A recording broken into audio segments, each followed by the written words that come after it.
بسم الله الرحمن الرحیم. مستا مخکې تلل د دې څه فضیلت دی؟ په احادیثو کې د دې ډېر زیات فضایل ذکر شوي دي چې انسان جومات ته وختي لاړ شي او ډېر اجر او فضیلت حاصل کړي. حدیث د ابو هریره رضی الله تعالی عنه کې راځي چې رسول الله صلی الله علیه وسلم فرمایلی دي: لو يعلم الناس ما في النداء والصف الاول،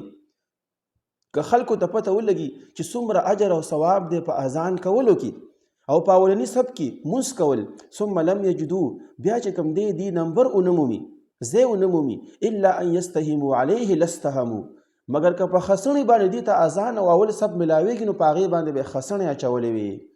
ولو یعلمون، که دې خلکو ته پته ولګي ما فی التهجیر، چې وختي جومات ته تلل د مونځ دپاره په دې کې څومره اجر او ثواب دی، لاستبقوا الیه، د یو بل نه به مخکې شوي و، د یو بل سره به مقابله کړې وه جومات ته په وختي تللو کې. بل حدیث کې راځي ابو سعید الخدری رضی الله تعالی عنہ فرمایي چې ان رسول الله صلی الله علیه وسلم رأى من اصحابه تأخرا، نبی صلی الله علیه وسلم په صحابو کې لږ رستوالی ومونته، نو فقال لهم، نبی صلی الله علیه وسلم صحابو ته وفرمایل: تقدموا فأتموا بي، مخکې شئ ما پس اقتدا وکړئ، وليأتموا بكم